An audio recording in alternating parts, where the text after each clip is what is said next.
Selamat pagi, Bapak, Ibu, Saudara yang terkasih dalam Tuhan kita Yesus Kristus.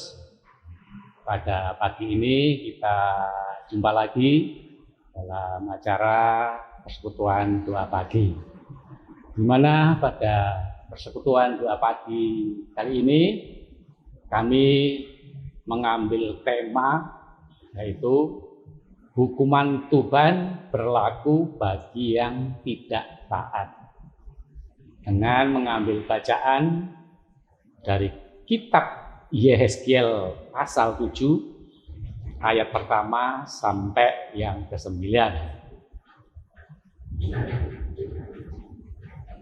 Bapak, Ibu, Saudara yang terkasih dalam Tuhan kita Yesus Kristus, sebelum kita membaca firman Tuhan, merenungkan firman Tuhan pada pagi ini,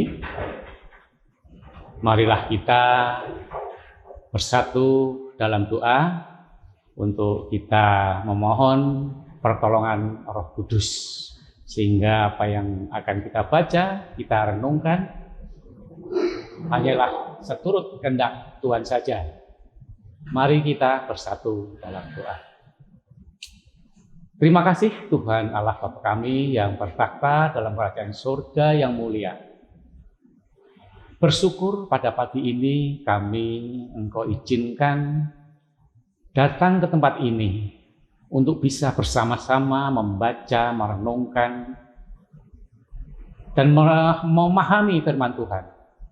Kami bersyukur Tuhan atas berkat-berkat-Mu sehingga pada pagi ini kami dapat bangun dalam keadaan sehat walafiat dan kami bisa datang ke tempat ini, bisa mendengarkan acara ini dalam keadaan sehat walafiat. Sertai kami ya Tuhan dengan Roh Kudus-Mu. Terima kasih Tuhan. Haleluya. Amin. Mari kita siapkan kitab Yehezkiel. Kitab Yehezkiel pasal 7 ayat yang pertama sampai yang ke-9. Demikian firman Tuhan. Kemudian datanglah firman Tuhan kepadaku. Engkau anak manusia, katakanlah, beginilah firman Tuhan Allah kepada tanah Israel. Berakhirlah keempat penjuru tanah itu. Kini kesudahanmu tiba dan aku akan mencurahkan murkaku atasmu dan aku akan menghakimi engkau selaras dengan tingkah lakumu dan aku akan membalaskan kepadamu segala perbuatanmu yang keji. Aku tidak akan merasa sayang kepadamu dan tidak akan kenal belas kasihan. Tetapi aku akan membalaskan kepadamu selaras dengan tingkah lakumu dan perbuatanmu yang keji akan tertimpa atasmu. Maka kamu akan mengetahui bahwa akulah Tuhan. Beginilah firman Tuhan Allah. Lihat, bencana demi bencana akan datang. Kesudahan datang, kesudahanmu tiba, seakan-akan ia terbangun melawan engkau. Lihat datangnya.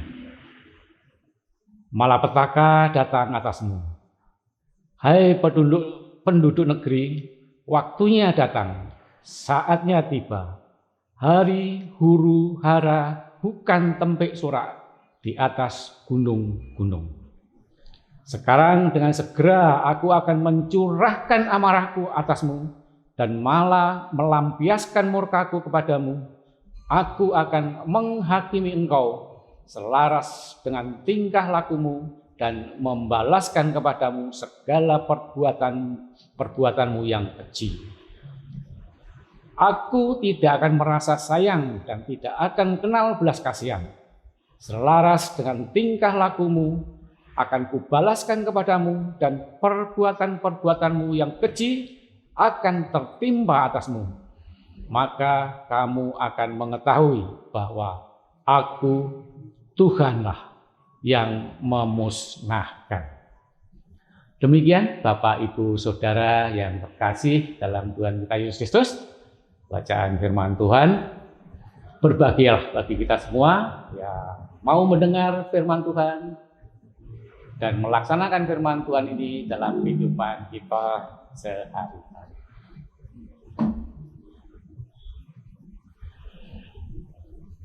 Bapak Ibu Saudara yang terkasih dalam Tuhan kita Yesus Kristus,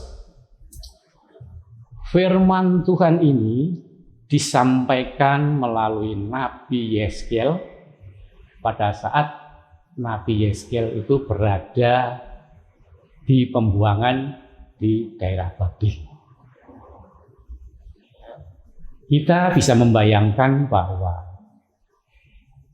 apabila suatu kelompok, suatu kaum, suatu bangsa, kalau dia berada dalam pembuangan, tentu yang terjadi adalah ketidaktentuan, baik secara fisik, psikologis, termasuk keimanan.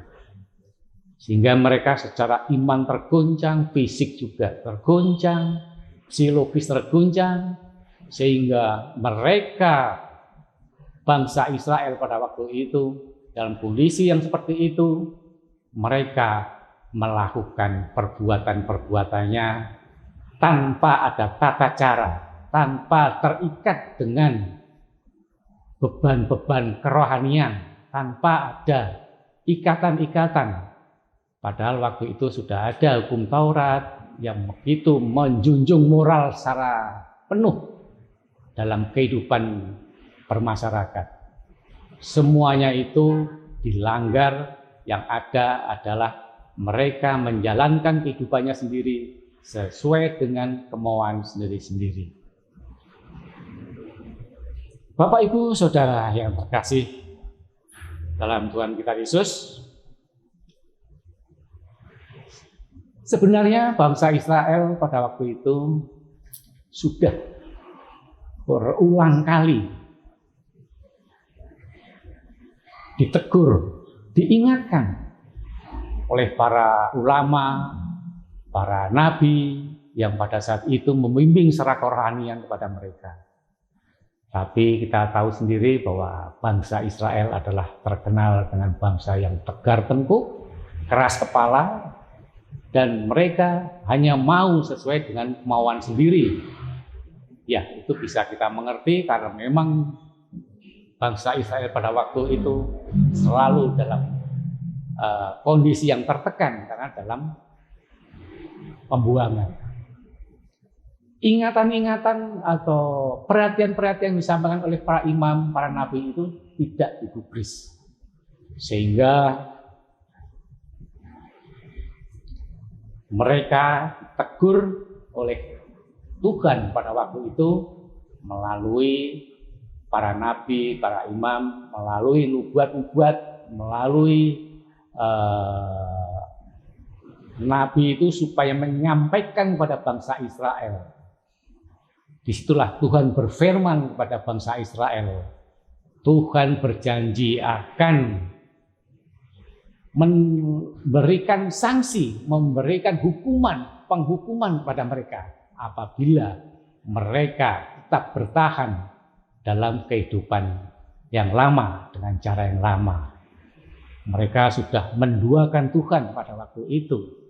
Mereka menyembah Baal, menyembah berhala, sehingga mereka tidak menghiraukan adanya tatanan moral. Karena hukum Taurat itu sudah mengatur tata cara secara moral kehidupan dalam bermasyarakat. Juga bagaimana kita cara beribadah waktu itu. Tapi bangsa Israel masih tetap saja tegar tengkuk, masih keras kepala, maka sehingga Allah menunjukkan murkanya pada mereka yang diwahyukan kepada Yeskel, di mana Allah akan atau Allah sudah seakan-akan sudah habis rasa kesabarannya pada bangsa Israel.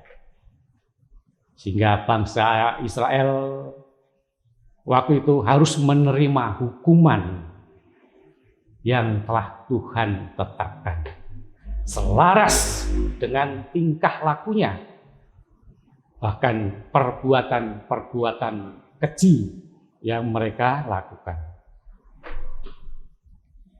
Tapi Bapak Ibu Saudara sekalian, kita tahu bahwa Tuhan Allah adalah bukan Allah yang pendendam, bukan Allah yang penghukum.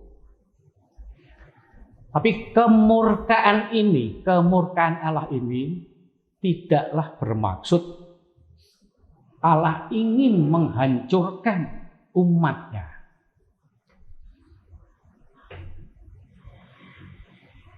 Allah tidak bermaksud untuk meluluh lantakan Yerusalem pada waktu itu. Tapi Allah bermaksud agar umatnya sadar dan ingat bahwa hanya Tuhan Allah yang patut dipuja,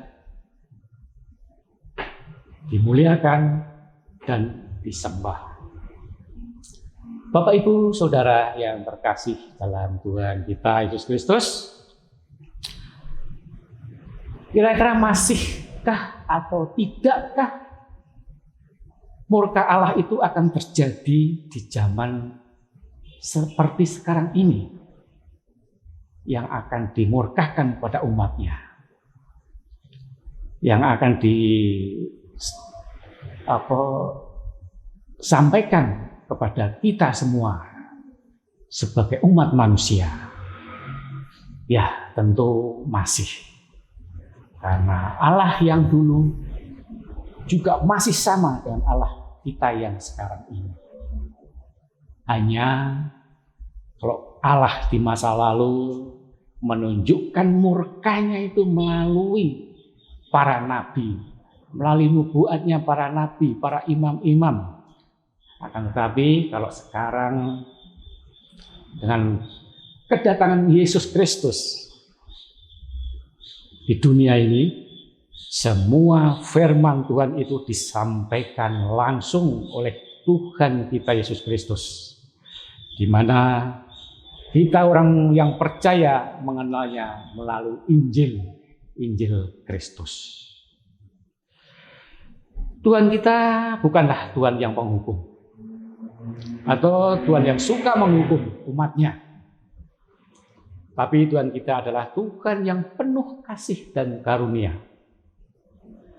Sekalipun Tuhan kita adalah Tuhan yang penuh kasih, karunia, dan pengampunan, tapi kalau umatnya berbuat dosa, tegar tengkuk, masih hidup dalam kungkungan dosa, Tuhan akan tetap menghukumnya. Demikian juga apabila umatnya taat melakukan semua perintah-perintahnya, maka janji Tuhan akan segera dikenapi dalam kehidupan kita. Ada suatu prinsip dalam kehidupan kerajaan surga, yaitu prinsip itu adalah prinsip tabur tuai. Tabur tuai. Apa yang kita tabur akan kita tuai. Apabila kita menabur kebaikan, maka kita akan menuai kebaikan. Demikian pula apabila kita menabur kejahatan, maka akan menuai kejahatan. Prinsip ini juga berlaku bagi umat Tuhan. Barang siapa menabur dalam daging, maka ia akan menuai kebinasaan. Dan sebaliknya, barang siapa menabur dalam roh, maka kita akan menuai kehidupan kekal. Setiap manusia semua akan mengalami kehidupan kekal. Akan tetapi, apakah kehidupan kekal itu hidup kekal di neraka atau hidup kekal bersama Bapa kita di surga? Cepat atau lambat Tuhan pasti akan mencurahkan murkanya atas manusia yang tidak taat dan tidak percaya dengan tuntunannya. Tentu kita akan berharap lolos dari hal-hal malapetaka atau penghukuman yang akan dimurkakan oleh Tuhan kepada kita. Pasti semuanya berharap seperti itu. Tapi hari Tuhan pasti datang. Dan penghukuman atas segala yang hidup di muka bumi ini pasti berlangsung. Kapan penghukuman itu akan terjadi? Tuhan tidak pernah menyatakan waktunya dengan pasti. Tapi marilah kita mengingat atau membaca kitab Wahyu pasal 6 yang ayat yang ke-15 yang demikian firman-Nya. Lihatlah, aku datang seperti pencuri. Berbahagialah dia yang berjaga-jaga dan yang memperhatikannya, supaya jangan berjalan dengan telanjang dan jangan kelihatan kemaluannya. Jadi hari penghukuman itu akan terjadi seperti pencuri. Untuk itu, marilah kita semua belajar untuk taat atas firman Tuhan yang telah memberikan kabar kebenaran dan hidup, karena tanpa melalui Injil Kristus atau tanpa melalui Yesus Kristus, Tuhan dan Juru Selamat kita yang membawa kabar kebenaran, yang membawa Injil, maka penghukuman itu pasti akan terjadi bagi umat manusia yang tidak mau taat atas perintah-perintahnya. Untuk itu Yesus datang ke dunia untuk menyelamatkan umat manusia. Mengapa kita harus diselamatkan? Karena kita adalah orang yang penuh dosa, orang yang kotor, orang yang penuh dengan kebohongan, egois, dan masih banyak lagi kita yang belum taat atas perintah-perintah Allah tersebut, sehingga kita tidak layak untuk hidup bersama Allah Bapa kita di surga, karena roh duniawi telah menguasai kehidupan kita. Lalu bagaimana agar kita dapat layak hidup bersama Bapa kita di surga? Tentu kita harus hidup kudus, taat mengikuti perintah-perintahnya, hidup seturut kehendak Bapa di surga. Karena jika kita tidak mau hidup kudus seturut Bapa kita di surga, maka sudah dapat dipastikan hukuman Tuhan akan terjadi, akan menimpa umat manusia. Mungkin sudah tidak ada tawar-menawar lagi seperti pada saat Tuhan akan membumi hanguskan Sodom dan Gomora tentang penghukuman ini.